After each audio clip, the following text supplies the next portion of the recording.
Alright, so I said I'd put some optional videos for you to watch here. This one's background on classical Japan. It's Japan's second era, going from about 552 to 1185 CE.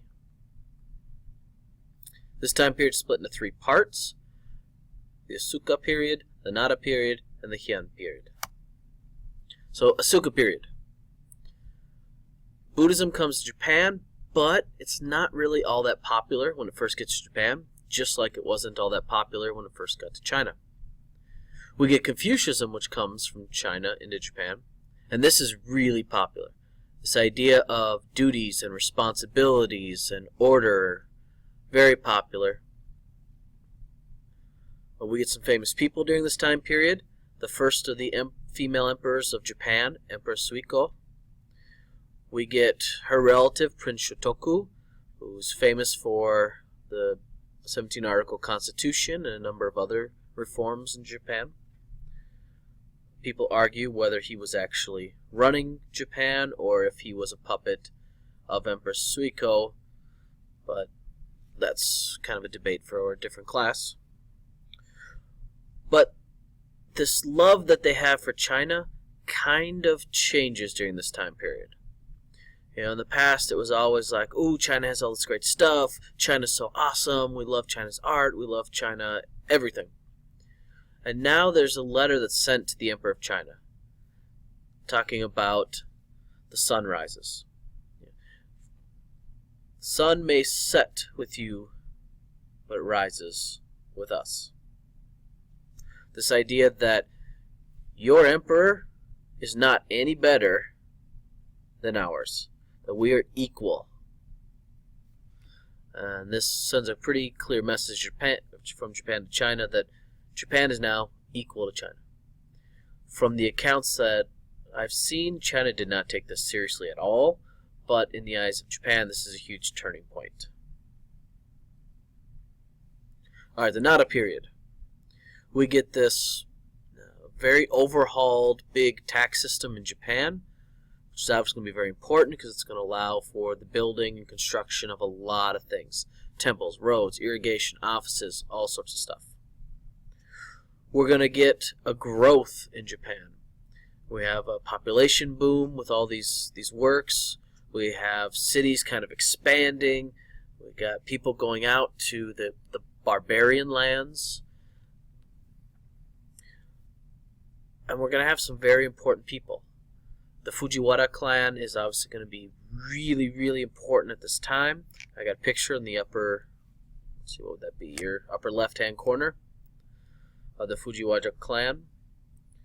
We're going to get some important writings at this time.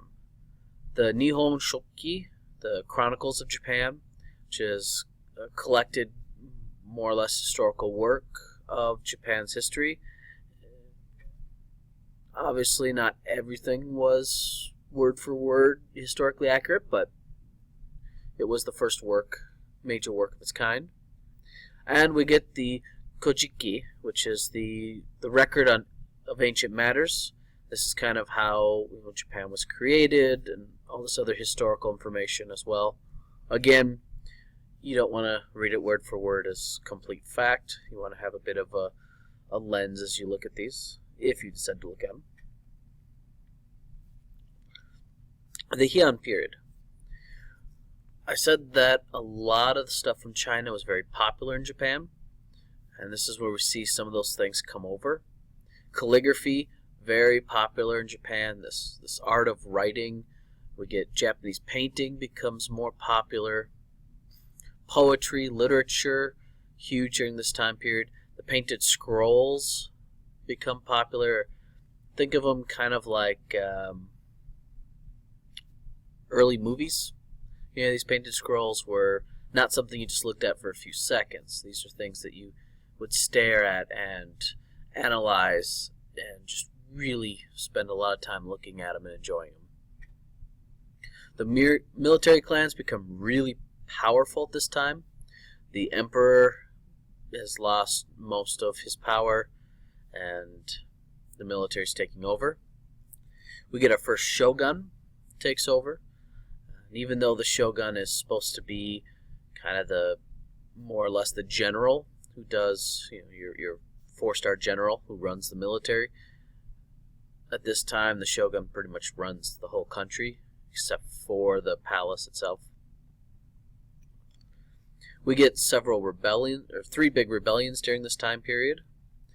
Japan's history from this time period and through the next few, it's going to be a lot of civil wars, uprisings, things like that. And one of the most important writings in Japanese history comes during this time period. It's the Tale of Genji. If you like soap operas, you'll probably like this story. It is the world's oldest surviving novel, but definitely a whole lot of drama in that story. Alright. And if you want some Japanese words, this is a review that I did in my class of some words that we covered. We covered counting up to 100. So 7 is either nana or shichi. You're welcome, doi itashimashita. Japan is nihon. 100 is hyaku. Orange, it's always kind of fun to say, is daidaido. Not to be confused with oranju, which is the fruit. You wouldn't refer to it like an orange shirt as oranju.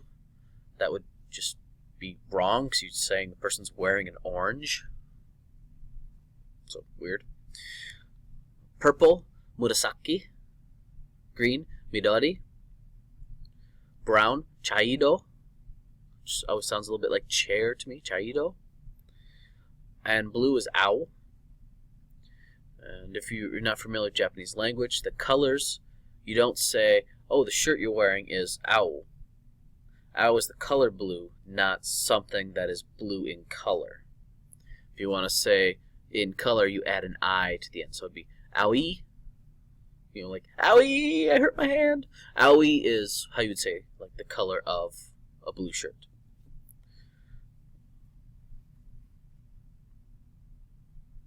And there's a quick overview for you.